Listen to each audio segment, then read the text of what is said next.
Dear students, today we will be talking about geostationary satellites and geosynchronous orbits. So we know that planets revolve around the sun, right? Suppose this is Earth revolving around the sun. In how much time? In the time period of 1 year, that is 365 days. We also know that Earth also spins about its own axis. That is, Earth rotates about its own axis. In how much time? In a day's time, that is 24 hours. Now, from the surface of Earth, when we project a satellite, the satellite revolves around the Earth, right? If the time period of revolution of the satellite around the Earth is the same as the period of rotation of the Earth about its axis, then such a satellite is called as a geostationary satellite.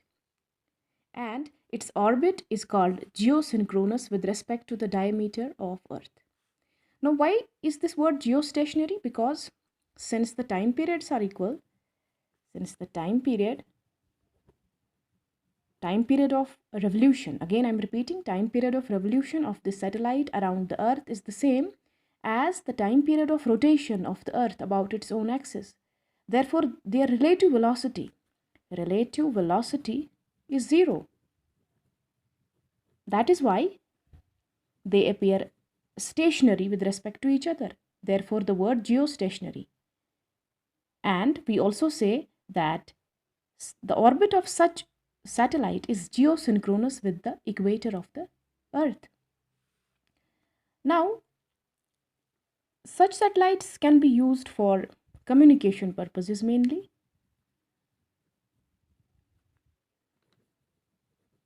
For relay and telecast of TV programs, other modes of communication. We can require only 3 such satellites at an angle of 120. So at an angle of 120, right, we may require 3 satellites. So this is how I am showing. At an angle of 120, that is a total of 360. Only 3 such satellites, geostationary satellites, are sufficient to cover the entire globe. Of course, it may not cover certain regions of North and South Pole, but it can cover the entire globe. And such satellites are useful for communication purpose. And this is what forms the basis of GPS system also, global positioning system. With the help of these satellites, we are also able to determine the latitude, the longitude, the position of various spots on Earth and all that, right? Now, when a satellite revolves around the Earth, we know it comes under the balancing effect of 2 forces. One is the gravitational force,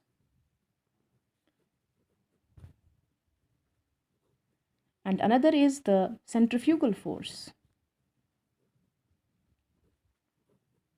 The gravitational force is directed along the center, right? And centrifugal force is directed radially outwards from the center. So these 2 forces balance and the system is a stable system, right? So what is the gravitational force? At a certain height, say h, suppose you have thrown or projected a satellite in space at a height h from the surface of Earth. Therefore, gravitational force will be gmm by r plus h square. M is the mass of Earth, m is mass of satellite, g is the universal gravitational constant, r is the radius of Earth, and h is the height of the satellite from the surface of Earth. And this gravitational force is balanced by the centrifugal force. We know that centrifugal force is numerically the same as the centripetal force. And what is centripetal force? That is mv square by r. So we can write it is m. For v, we can write r omega. But for r, we have to write r plus h omega and then square because it is v square. By r, again r is r plus h. Right? So 1 r plus h will get cancelled with this. We are left with 1 r plus h only, that will come here. So 1m will get cancelled with this. So what are we left with? We are left with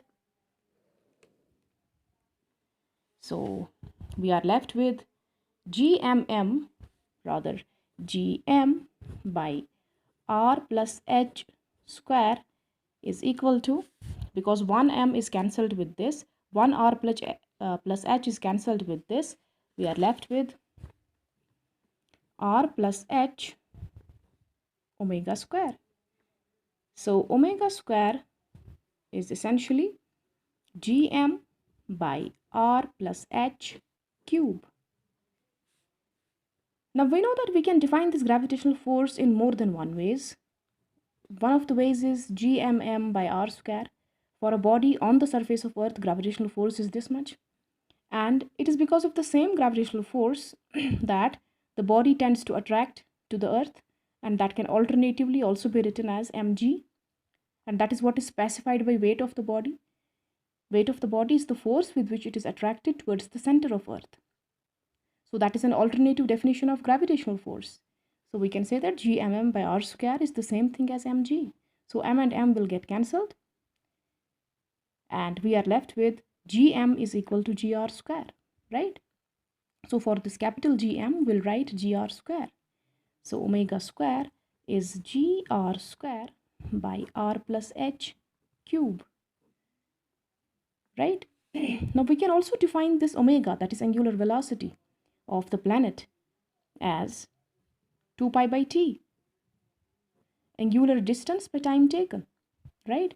So omega square is 4 pi square by t square. So let us equate these two. What do we get?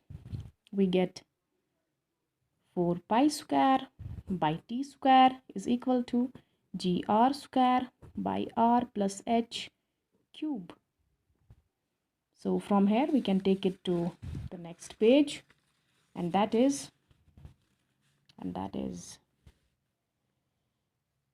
4 pi square by t square is equal to gr square by r plus h cube, right? So so you can write it as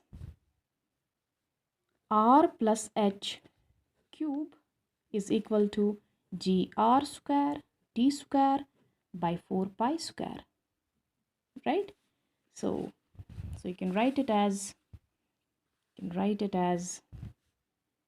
r plus h is equal to cube root of this term gr square t square by 4 pi square cube root, right? And in the next step you can find the height. H is equal to gr square t square by 4 pi square cube root times minus r. Now you have arrived at a very convenient result. You know what is g, that is 9.8 meter per second square. You know the radius of Earth, that is 6.4 into 10 to the power 6 meter. You know what is the time period. The time period is 1 day, that is 24 hours, 60 minutes and 60 seconds. You also know pi, 3.14, 4 is a constant. You know the radius of Earth. Once you substitute all those parameters, you get height of geostationary satellite as 35950 kilometer. Remember, the height of the geosynchronous satellite above the surface of Earth is a constant, and that is equal to 35950 kilometer.